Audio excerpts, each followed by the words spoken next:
El nombre clave de una de la operación era Operación Sofía.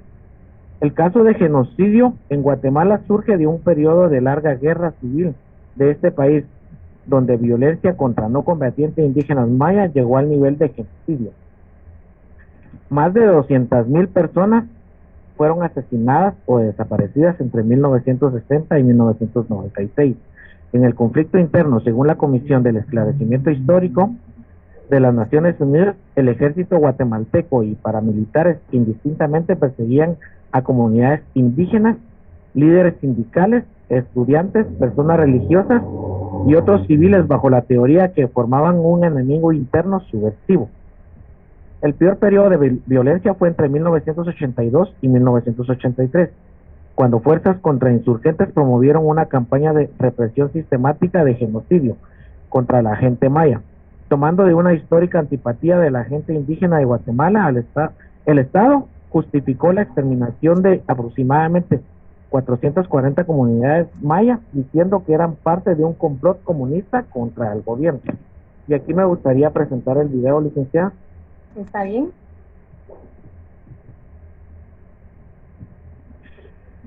Si nos hiciera favor de compartir el link del video, por favor.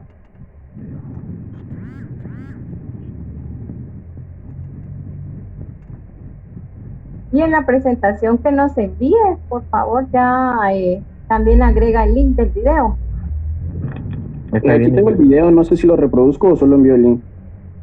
No, o sea, serían los dos. Por favor, José, sería que lo reproduzca y que nos envíe el link. Ok, me avisan si logran escuchar.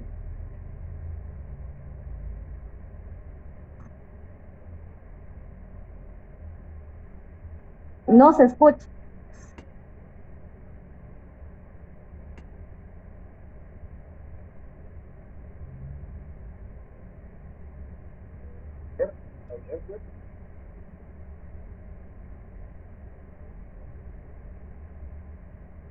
No se escucha. No, José, no se escucha. Si gusta, vamos a sacarnos con el link. No sé si ya tiene abierto su micrófono, pero no lo escuchamos. No se logró escuchar. No. Bueno, déjenme intentar con el micrófono abierto. Ok. ¿Se logra escuchar ahí? No. Tampoco, ¿verdad? No.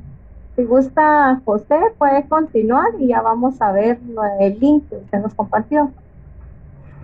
Ok, sí, ya pasé el link ahí.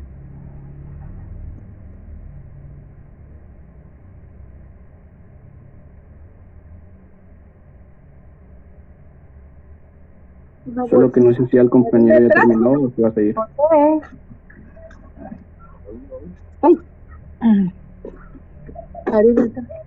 José Morales. No estamos. Mira, me agarras. Y se pueden cerrar sus micrófonos, compañeros, porque escucho a otras personas. José Morales.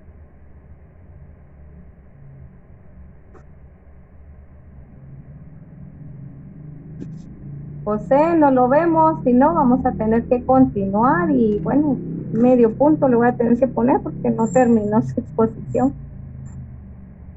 Karen, por favor. Karen Ismelia, Marlon Adriel, Rodríguez Girón. Continuaremos con ustedes. Muy bien, no sé si pueden ver mi presentación. La veo muy bien, Karen, y la escucho bien. Okay. Bien, yo voy a comenzar a hablar sobre el positivismo criminológico en Guatemala, el racismo y leyes de vagancia en Guatemala. El positivismo criminológico nace a finales del siglo XIX. Se empezaron a tomar en cuenta los rasgos físicos. Laubechne, discípulo de Gall, descubre a los asesinos fríos y los define como especie rara, originaria de montañas y países escondidos con instinto brutal, cabezas grandes e enormes mandíbulas. En América Latina, región de pluralismo cultural, gran problema operacional en la criminología, los indígenas hombres inferiores, los indios señalados así por los colonizadores, no estaban adoctrinados en la fe de Cristo y por ende eran culpables. En la década de los 60 fue el comienzo del Código Penal latinoamericano con la base positivista de Kant. y estableció texto cuya parte general establecía un sistema de penas legal llamadas medidas de seguridad, modelo que pasó a varios códigos que lo tuvieron como modelo especialmente en Centroamérica, Guatemala. Actitudes racistas contra grupos indígenas mestizos luego de la conquista española eran llamados indios. Eran considerados vagos quienes, los que no tienen profesión, oficio, sueldo o renta, los que teniendo profesión no trabajen habitualmente en ella, los que teniendo renta pero insuficiente para subsistir, no se dedicaban a una ocupación lícita. Los mendigos y las penas eran simplemente vagos condenados por primera vez a la pena de 40 días de trabajo en los talleres de gobierno, casas de corrección, servicios en hospitales, limpieza de plazas o bien trabajo de caminos. Las leyes de trabajos forzados en el periodo liberal de 1871 a 1944. Conquistadores obligaban a trabajar a los indígenas bajo situaciones de abuso mental y físico, con una muy mala paga. Ley de castigo severamente a quienes hurten plantas de café. En 1876, la pena no era la cárcel, sino eran trabajos forzados. La ley de jornaleros de 1877, implementada en el gobierno de Justo Rufino Barrios, implementaba la autorización a cafetaleros a pagar salarios ínfimos a los campesinos indígenas. El 14 de septiembre de 1878, el gobierno de Justo Rufino Barrios decreta la ley contra la vagancia. Se decretó esta ley para obtener la mano de obra gratuita para construcción de carreteras, por el cultivo de café a gran escala, y necesitaban 4 cosas: grandes extensiones de tierra, abundancia de mano de obra, vías de comunicación y ferrocarriles. El genocidio en Guatemala era la política de tierra arrasada. Entre 1981 y 1985 se incluye el régimen de Ríos Montt. Las fuerzas de Estado perpetraron genocidio responsable del 93% de los crímenes de lesa humanidad, que dejaron 200,000 víctimas entre muertos y desaparecidos. El líder que elevó a sus mayores consecuencias la contrainsurgencia con el diseñado patrón genocida conocido como Plan Nacional de Seguridad y Desarrollo. Bajo las directrices de este organigrama contrainsurgente se crean las patrullas de autodefensa civil y los polos de desarrollo. El terror llegó a su auge en los primeros meses de 1982, cuando los soldados metódicamente masacraron aldeas enteras. Se empezaban a usar la política de tierra arrasada, diseñada para despoblar las zonas de actividad guerrillera. Además de asesinar a niños, mujeres y ancianos, el ejército quemó las casas y las siembras y mató a los animales de pobladores. Lo que poco antes había sido una campaña selectiva en contra de simpatizantes de la insurgencia, se convirtió en una carnicería humana cuyo propósito era eliminar cualquier apoyo o apoyo potencial a los rebeldes. Fue una estrategia que Ríos Montt llamó quitar el agua al pez. Otras formas de control social en los pueblos indígenas guatemaltecos fueron las aldeas modelos, los polos de desarrollo y las patrullas de autodefensa civil. Las patrullas de autodefensa civil consistían en reclutamientos obligatorios de campesinos que eran forzados a colaborar con el ejército en su lucha contra la guerrilla. Estas patrullas paramilitares civiles derivaron en violaciones de los derechos humanos de tremendas consecuencias. Polos de desarrollo eran la agrupación de diversas aldeas modelo, pequeñas comunidades diseñadas por los militares donde agrupaban forzosamente a población civil con el fin de controlar mejor, con salidas y entradas controladas por milicias. Eran el cuadro ideal para el control de la población que se veía forzada a participar en las patrullas de autodefensa civil, dejando de un lado la atención de sus tierras y familia. Y eso sería todo. Disculpe, Karen, lo último no le escuchamos. Que eso sería todo, licenciada, pero... Ok, está bien, Karen. Entonces, por favor, Marlon, Adriel, Keila, Ashley Reyes y Jenny Stephanie, por favor, alistarse. Marlon, ¿se puede proyectar de una vez? Bueno, compañeros, si se dan cuenta, hoy uno de los temas polémicos que estamos tratando nosotros, pues es un tema dentro de la criminología bastante importante, que son las consecuencias de la criminología positivista, ya dentro del marco del desarrollo del derecho penal. Y dentro de este marco de desarrollo, como ustedes estarán escuchando, nuestros expositores pues nos hablan de varios puntos.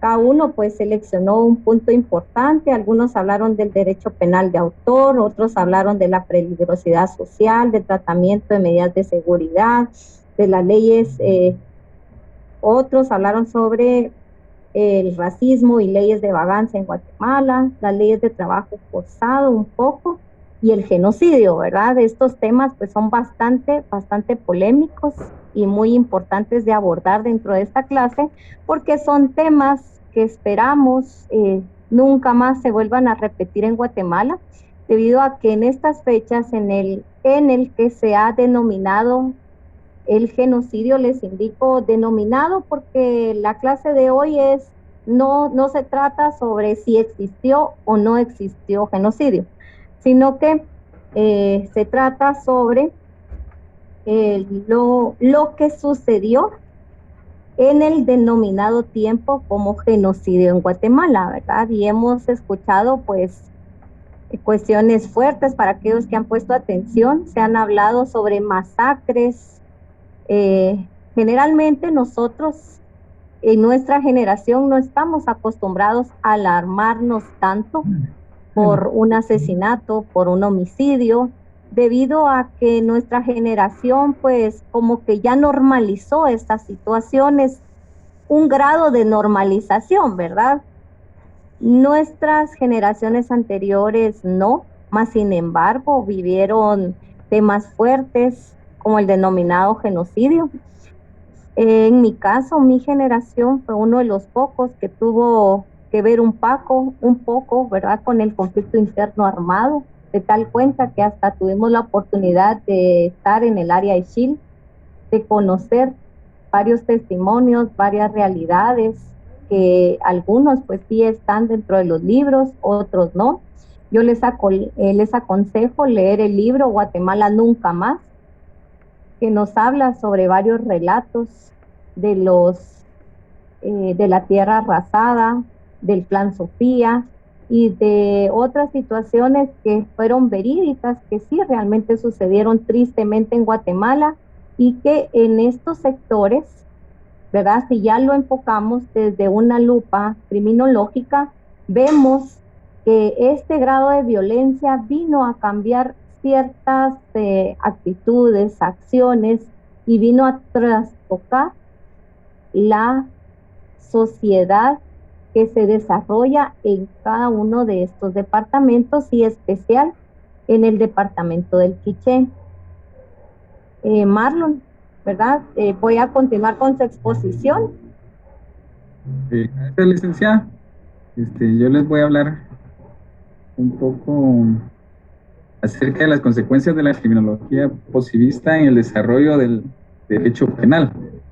Pero antes quiero que analicemos un poco de lo que se trata en este caso, la criminología positivista, que nos indica que el positivismo criminológico, también conocido como la escuela positivista, es corriente criminológica cuyas principales ideas consisten en la aplicación de los métodos de las ciencias naturales para explicar la delincuencia, y que la existencia del fenómeno delictivo, así como la conducta criminal, está determinada biológicamente. Algunas consecuencias de la criminología positivista en el desarrollo del derecho penal serían, en este caso, toda responsabilidad penal es por hechos o por actos y no por una característica, estado o situación. Esto es un principio preambular en el derecho penal. Por lo que la viabilidad de todo reproche legal en cuanto a respuesta punitiva en el derecho penal se refiere que solo será admitida en la medida en que la gente opte por transgredir la norma, alejando su comportamiento del orden jurídico preestablecido y no por rasgos o características físicas y biológicas. El derecho penal contemporáneo, precisamente desde su raíz misma, se inspira en el principio de legalidad, no lo gana sin ley, que quiere decir en este caso que nadie puede ser condenado o sancionado con una pena si no existe una ley anterior que disponga que el hecho cometido es un delito.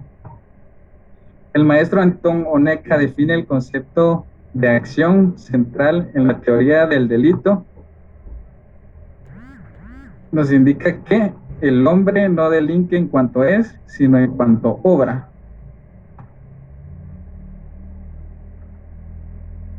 Otro tema que, en resumen, para resumir lo que acabo de comentar, pues, el derecho penal como consecuencia de la criminología positivista establece que la persona se le denomina como criminal o delincuente al momento de cometer el delito o la acción antijurídica y no rasgos físicos o biológicos, que es lo que establece la criminología positivista.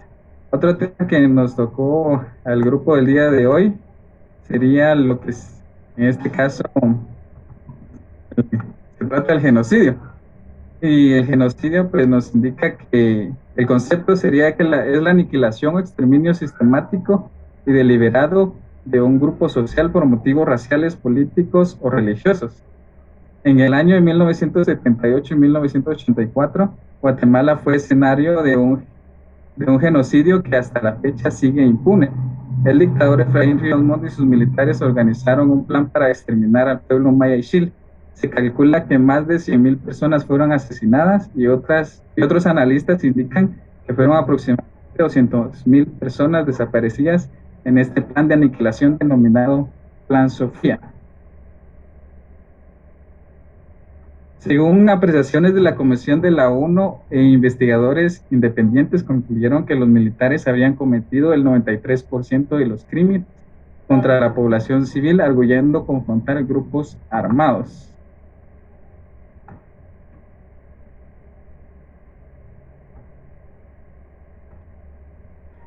Complementando la idea de genocidio es la tierra arrasada, práctica que siguieron los militares represores en su lucha contra la guerrilla, la población civil e indígena.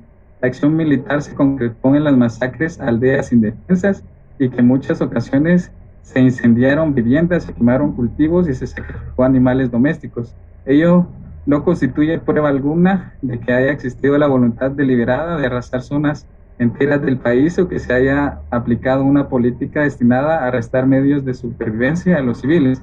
La guerrilla, por otra parte, realizó también acciones de este tipo, aunque tampoco estas pueden ser consideradas como una táctica de destruir todo vestigio de vida.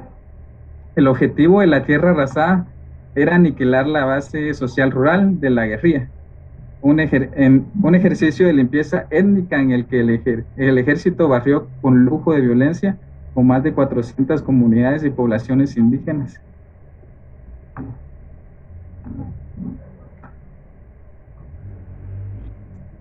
Para contrarrestar el genocidio y la tierra arrasada, como respuesta, Guatemala estuvo regida, dentro de Guatemala cuando estuvo regida por gobiernos dictatoriales y militares, desde mediados del siglo XX, nacen diversas organizaciones políticas, sociales y revolucionarias para erradicar el régimen y se unificaron en 1982 bajo el nombre de la Unidad Revolucionaria Nacional de la URNG.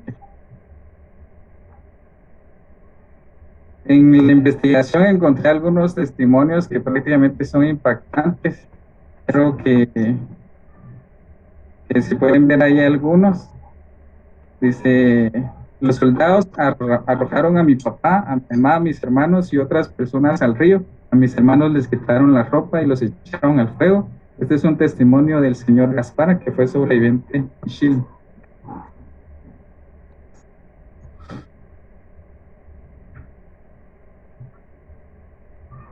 Otro testimonio acá sería, nos llevaron al destacamento y ahí nos violaban muchos soldados. Yo estuve 10 días y me violaron muchas veces y a otras mujeres también. Abusaron de mí toda la noche, fueron como 20 soldados, pero al final perdí la conciencia. Tengo una infección en el vientre, me duele todo el tiempo mi matriz, me siento muy triste, siempre estoy muy enferma y no salgo de la casa. Este es un testimonio de la señora Macaria, que también fue sobreviviente de Chile. Gracias.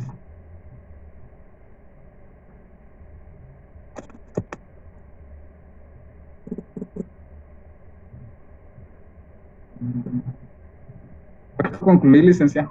Estuvo bien, compañero, excelente. Muchas gracias, compañero. Estos testimonios creo que nos vienen a complementar de cierta forma algunas ideas que nos están presentando otros compañeros, pero a nivel teórico, ¿verdad? Keila, por favor, Ashley, Jennifer, Jenny, Stephanie. El tema del genocidio en Guatemala, como les indicaba, es un tema bastante polémico, debido a que si ya nosotros propiamente como criminalistas nos indicaran que abordáramos este tema, nos tocaría que realizar un método adecuado propio para esta región. ¿Cuál fue el reto que se tuvo en su momento al abordar el tema del genocidio, abordar esta situación que vivió la región, esta región en Guatemala, y poderlo implementar a esta política pública? Fue un reto realmente abordar esta temática, debido a que retomar este recuerdo a las comunidades afectadas no fue fácil. ¿Cómo hablarle a un extraño sobre las situaciones que internamente se sufrieron en Guatemala? Fue un tema muy difícil. Quiero comentarles que para la defensa de este caso, uno fue la creación de la política, otra fue la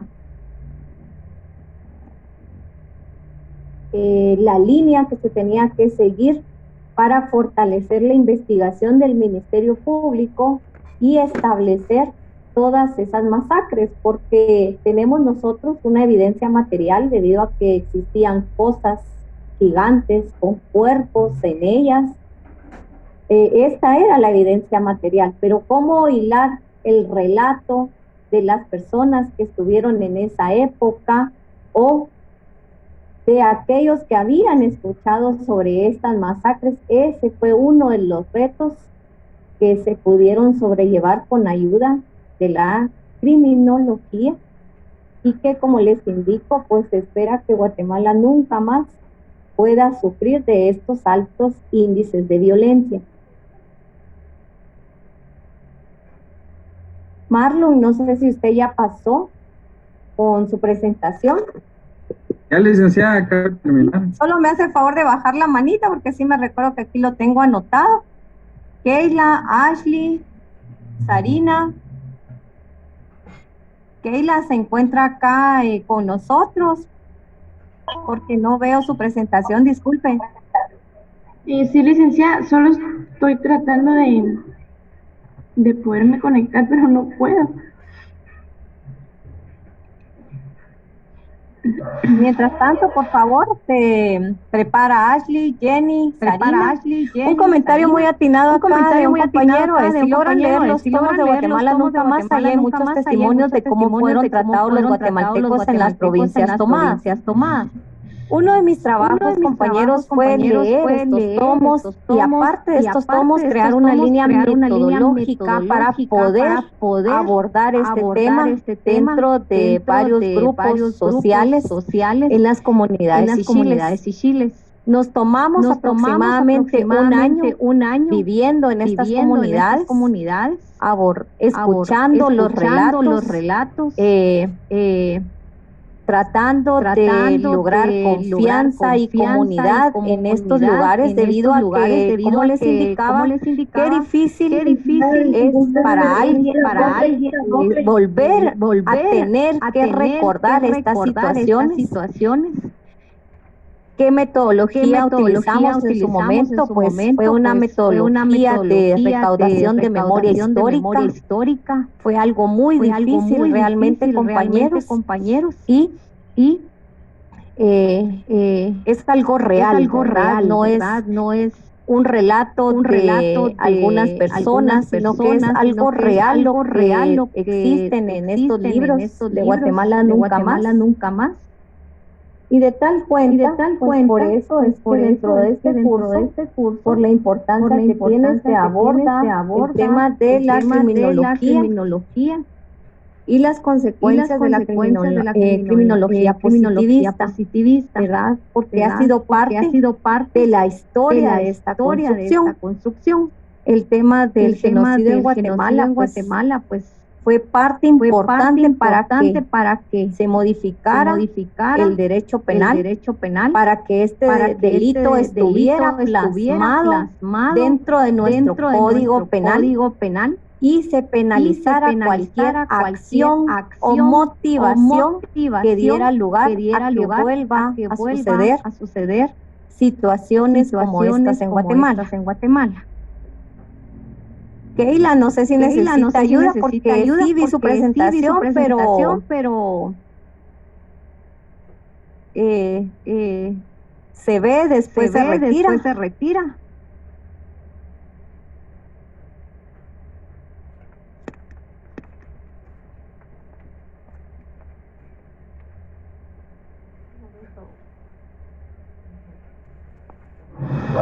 ¿Me escucha, licenciada? Sí, le escucho, Keila. Ahora sí. No sé si hay personas hablando al fondo. No, solamente ahora sí se ve la presentación. Sí. Ok, bueno, les voy a hablar sobre las consecuencias de la criminología positivista en el desarrollo del derecho penal, el derecho penal del autor. El modelo de la defensa social. En consecuencia, estos estudiosos positivistas del derecho y la criminología promovieron en su tiempo la idea de un derecho penal de autor, en contraposición a los estudios clásicos que defendían el llamado derecho penal del acto. En el derecho penal de autor, la persona era castigada por lo que era, un delincuente, y sin necesidad de cometer un delito, y en el derecho penal de acto, las personas eran penadas por lo que hacían, es decir, por el acto ilícito cometido. Las leyes de trabajo forzado. Disculpe. Bueno. No me escuchan. Fíjese que no vemos su pantalla, pero aunque no la veamos, si usted continúe, ¿verdad? Así, aunque no se vea la pantalla.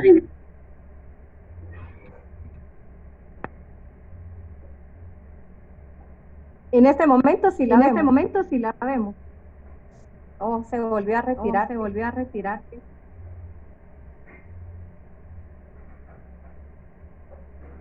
Sí se ve su pantalla.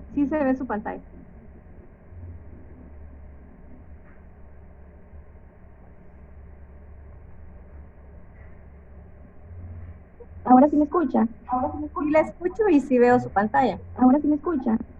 Sí la escucho y sí veo su pantalla. El trabajo forzado es inferior. El significado de este fue determinante dentro de mediante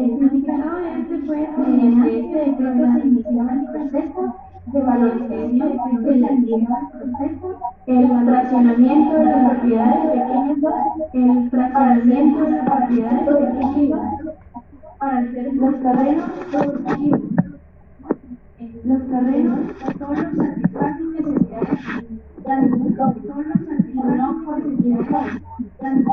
el positivismo inmunológico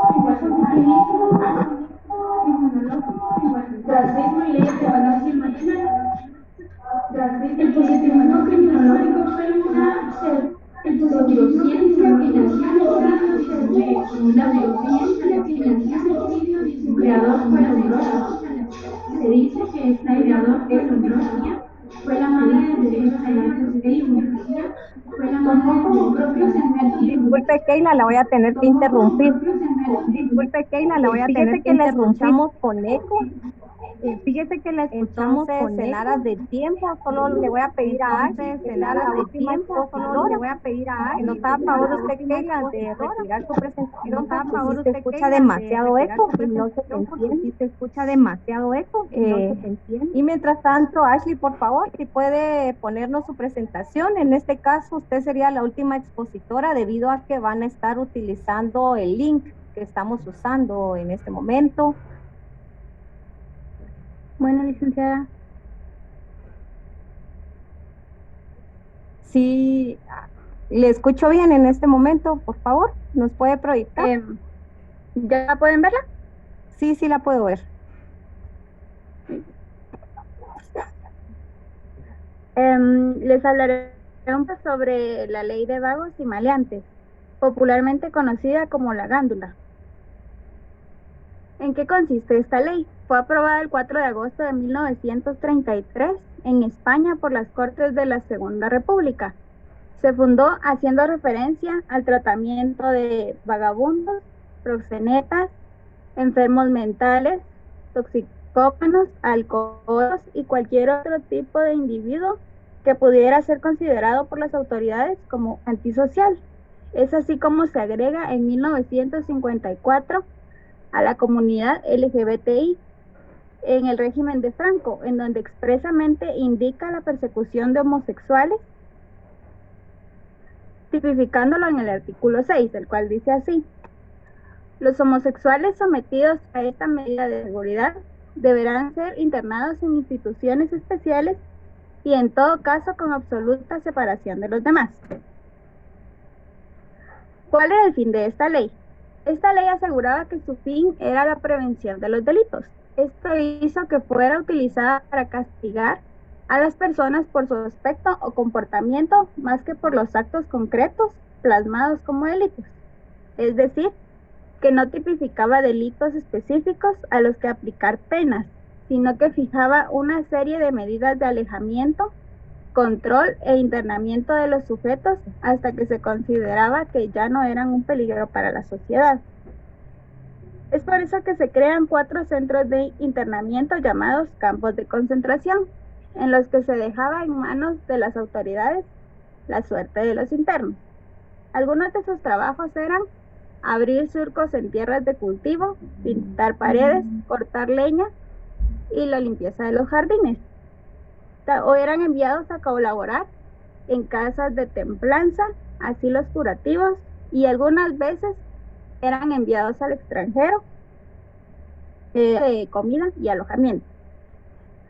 Pero ninguno de los recibió ayuda para reinstalarse en la sociedad, ya que ese no era el fin de las autoridades. El fin real, porque el fin real era solo limpiar las calles. Después fueron creados los juzgados especiales de vagos y maleantes. Durante la época republicana se asentó la jurisdicción para condenar a los futuros internos o a los ya internos. Esta ley fue derogada y los juzgados fueron suprimidos por la Ley de Peligrosidad y Rehabilitación Social del 4 de agosto de 1970, que entró en vigor en 1971, la cual estableció una nueva jurisdicción. Y finalmente, si les llamó la atención esta ley y no quieren leer, les recomiendo la película del Hombre de Arena, que trata sobre eso. Gracias. Muchas gracias. Entonces, compañeros, con esto ya finalizamos. Muchas gracias por su participación, me pareció bastante excelente, ¿verdad? Cada uno pues dio un aporte diferente, significativo.